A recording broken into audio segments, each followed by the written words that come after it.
Kantara chapter 1 ಅಲ್ಲಿ junior NTR main villain ಅಂತ ಅಂದ್ರೆ ನೀವು ನಂಬ್ತೀರಾ? ಎಲ್ಲ ಬರೀ ಕಥೆ. ನಿನ್ನೆ ತಾನೇ ಕಾಂತಾರ ಚಾಪ್ಟರ್ 1 ಟ್ರೈಲರ್ ರಿಲೀಸ್ ಆಯ್ತು ಅಂಡ್ ಎಲ್ಲರೂ ಇದರಲ್ಲಿ ತುಂಬಾ ವಿಷಯಗಳನ್ನ ಮುಚ್ಚಿಟ್ಟಿದ್ದಾರೆ ಅಂತ ಹೇಳ್ತಿದ್ದಾರೆ. ಟ್ರೈಲರ್ ನಲ್ಲಿ ನೋಡಿದ ಪ್ರಕಾರ ಗುಲ್ಶನ್ ದೇವಯ್ಯ ಅವರು ಕುಲಶೇಖರ ಅನ್ನೋ ರೋಲ್ ಮಾಡ್ತಿದ್ದಾರೆ ಅಂಡ್ ಇವರೇ ಮೇನ್ ವಿಲನ್ ಅಂತ ಅನ್ಸುತ್ತೆ. ಆದ್ರೆ ಟ್ರೈಲರ್ ಅಲ್ಲಿ ಅವ್ರ ಮುಖದ ಮೇಲೆ ಒಂದು ರಕ್ತದ ಹನಿ ಬೀಳೋ ಶಾಟ್ ಇದೆ. ಇಲ್ಲಿ ಅವರ ಮನ ಪರಿವರ್ತನೆ ಏನಾದರೂ ಆಗುತ್ತಾ ಅಂತ ಒಂದು ಡೌಟ್. ಆದರೆ ಈ ರಕ್ತ ಯಾರ್ದು? ಕನಕವತಿದ ಅಥವಾ ಜಯರಾಮ್ ಅವ್ರ ಕ್ಯಾರೆಕ್ಟರ್ದ? ಹಾಗೆ ರಿಷಬ್ ಶೆಟ್ಟಿ ಅವರು ಡಬಲ್ ರೋಲಲ್ಲಿ ಇದ್ದಾರೆ ಅಂತ ಒಂದು ಫೀಲು. ಯಾಕಂದರೆ ಟ್ರೈಲರ್ನಲ್ಲಿ ಕೆಲವೊಂದು ಶಾರ್ಟ್ಸಲ್ಲಿ ರಿಷಬ್ ಅವರು ಈ ಪಂಜುರ್ಲಿ ದೈವದ ದಂತದ ಥರ ಇರೋ ಒಂದು ಓಲೆ ಹಾಕೊಂಡಿರ್ತಾರೆ.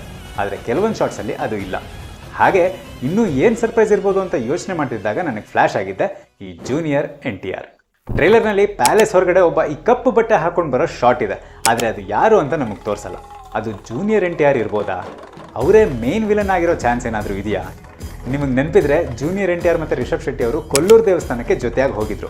ಆಗಲೇ ಇವರು ಕಾಂತಾರ ಚಾಪ್ಟರ್ 1 ಅಲ್ಲಿ ಆ್ಯಕ್ಟ್ ಮಾಡ್ತಿದ್ದಾರೆ ಅಂತ ನ್ಯೂಸ್ ಹರಡಿತ್ತು, ಆದರೆ ಏನು ಕನ್ಫರ್ಮ್ ಮಾಡಿರಲಿಲ್ಲ.